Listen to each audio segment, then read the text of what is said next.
They resolved to still using a lot of cuts. He really knows how to make the women of a story look stunning and different. Every blue you see in this drama is on the indigo end.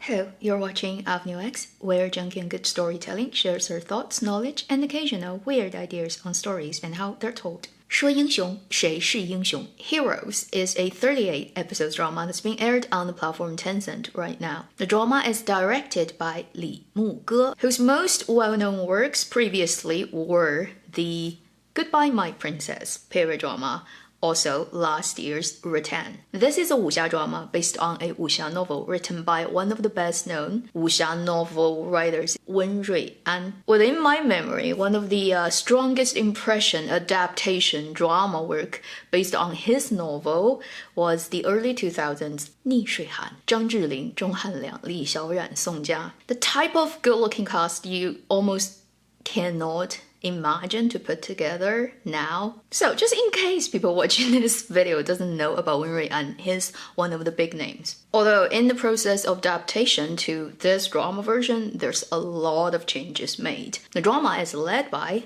Zeng Shunxi, Liu Yuning, Yang Chaoyue, Meng Ziyi, Chen Chuhe. It's another very classic cast makeup in today's drama land, where you have the younger, more popular traffic drawing actors leading the drama, with many much better established older actors to do the supporting roles. This drama started production back in November 2020, and then they wrapped on set in March last year. So it's been over a year for its post-production and getting scheduled, getting licensed, all those things sorted out. At this point, I've watched the first 12 episodes. This first impression is based on that. I'll give it a 1 gold mine rating on my scale right now. Depending on how it develops, it could go up, could go down later. Let me quickly introduce you to the story, and then we're gonna talk about the positive and not so positive things I see in this drama. If you have read the original novel that the drama is based on, you will see a lot of changes have been made. It either would make the experience of you watching it more interesting or just make you complain all the time. If you haven't read the novel, well, the story starts with introducing you to 3 main characters. 1 girl, played by Yang Chaoyue, 2 boys, played by Zeng Shunxi and Liu Yuning, their second collaboration since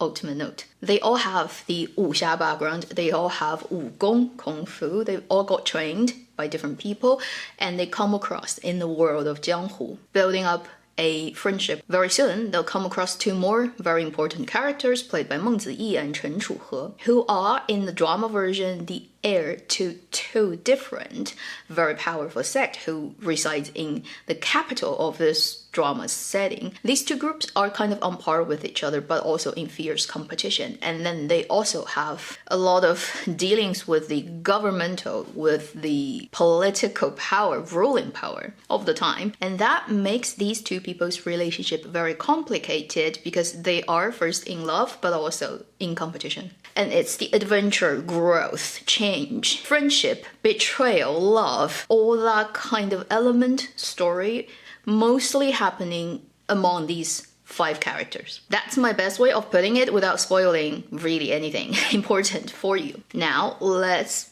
get into talk about the positive things first. Point number 1, the production quality of this drama is pretty good. If you like to look at very refined things on screen, by which I mean they use good cameras, there's a level of refined quality of the sets and props and costumes. They also don't resolve to too much of a blurry look of people's skins and their overall appearance, so there's a lot of detail for you to look at. It also does a very good balance of lighting. It's not super cinematic and making it super realistic, such as at night when it's only candlelight. In period drama setting, everything is super dark or high contrast. They wouldn't go to the absolute realism level, such as you see in a couple of other dramas in recent years in China, but then they wouldn't also lit the same crazy bright. For this drama, they decided to go for a very peculiar way of grade the color. I don't know whose preference that is, whether it's the directors, the cinematographers, or the post-production persons or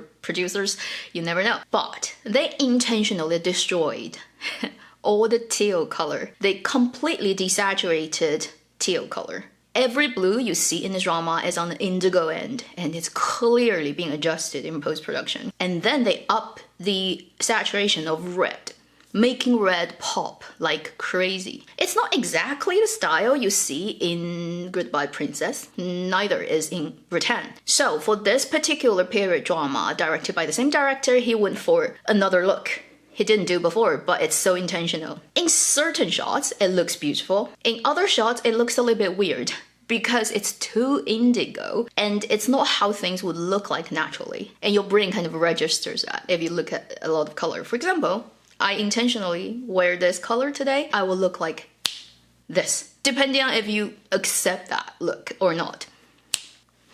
Back to normal. And it kind of make people's skin tone under certain lighting conditions a little bit weird. Nivarne Fire 2, that drama had overall too much teal. If the two persons responsible for these two dramas ever come together, they should have a fist fight that could be called the Battle of the Teal Color. The second positive thing, the story of this drama, I would call it okay, watchable. It's not perfect in the sense that every line, every turn of logic is watertight or airtight. It has problems if you want to carefully think through things. But if you willingly just ignore some of it, it's not too bad. It gets more interesting after the first couple of episodes. Overall, I still put the story's quality on the positive end because it's not like a lot of other dramas you see in Chinese drama these days that are so lazy, so without planning, so without thinking, so without trying to make any point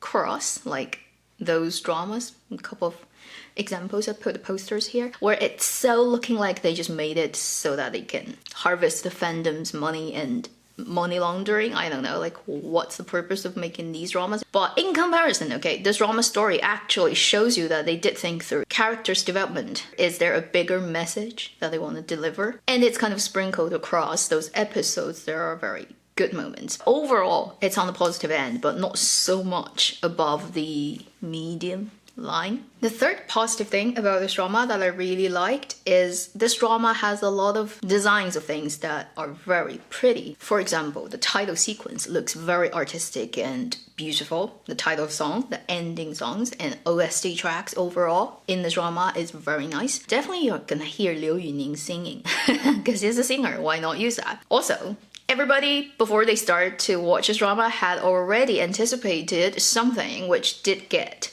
pretty nicely delivered. The director Li Muge is known now in Dramaland as the best male director to make actresses and female characters look pretty. He really knows how to make the women of a story look stunning and different. And this drama did deliver that. Yang Chaoyue, Meng Ziyi, and a couple of other female roles all look so pretty and so different from each other. From their hairstyle to their color palette to their little accessories of their costume overall, everyone is pretty. And if you enjoy looking at very beautiful women on screen in period setting, his works are the best to go for that, and he has now made that his standing reputation. These are a couple of things I see in this drama I enjoyed that sustained me watching through the 12 episodes. Now let's talk about things that are not ideal for this drama. Number one, wuxia part still can do with a lot more work. Choreography, fight design. Before this drama went out, there is a trailer, promotional trailer early on that you can hear in that. The director said, I want to make a jianghu focused drama, a little bit different from previous wuxia drama, which is just like saying, I'm gonna make a story of ancient nomad Mongolians, but I'm only gonna talk about the prairies and all the people and how they ride horses, which just does not make sense. So, no matter what he says, he is still filming a drama that's a wuxia drama based on a well-known wuxia author's wuxia novel. You cannot run away from that. And in that sense, the fighting part of the drama is not up to standard. None of the leading actors, actresses are trained fighters. They don't come from a professional wuxia background, unlike many older time actors who actually had training. And they probably didn't have that much time to train before they got into this drama. So they resolved to still using a lot of cuts. They use a lot of close-up, extreme close-up of your hands, of your feet, of one thing focused on a very small area and just cut like crazy. And for the actors still, mostly when they show up as a whole person with their face and the body, it's like the starting or the ending pose. I would say it's a better way of fighting than Snow Sword Stride in terms of actually showing you the fight and not making it super slow, everything in slow-mo. Then it is better than Who Rules the World in terms of not overuse too much CGI. Fabric fight, that's almost 90% CGI. It looks a little bit too snake-like and not realistic. So this drama wouldn't have those two problems, but they still have the cut, and not actually showing you an extensive sequence of the person fighting. And you can clearly see that's a sequence of movement that didn't get cut. The person did it by themselves. Almost doesn't happen in this drama. Although they do resolve to kind of nicely designed angles and things to make it look energetic. It's still not the, let's say, the good type of fight most of the audiences in China want. As a wuxia drama, it lacks a bit in that department. The second thing, not super significant, but if you're curious, I think only Liu Yuning dubbed himself among the 5 core lead characters and roles, and he actually did a pretty good job dubbing himself. I hope we can carry on doing that for his future projects. Third thing about this drama, I think, is overall the leading cast acting ability is average to below average level. It's not bad, it's not horrible to look at, but it's not very satisfying. It definitely doesn't add scores. It doesn't make the drama better. Zheng Shunxi, if you want to compare just how well the person and the character integrates, it's less than Ultimate Note, I'd say. Liu Yuning, I think he tries his best, and he looked better than before in other dramas. But Liu Yuning still has one thing he needs to work on, is his posture. He still is a little bit hunched over most of the time. And particularly this character in the book and also in the drama version is known to like to stand with his arm in the back, being very proud. So, when you're doing that, you naturally just, is more opening up your shoulders than hunched over. He really needs that sorted out if he wants to play future period drama roles. It just doesn't look good. Yang Chaoyue, she kind of performed exactly to my expectation. No sparks of extra surprise, but she didn't drop it completely. She plays a role that just suits her pretty well.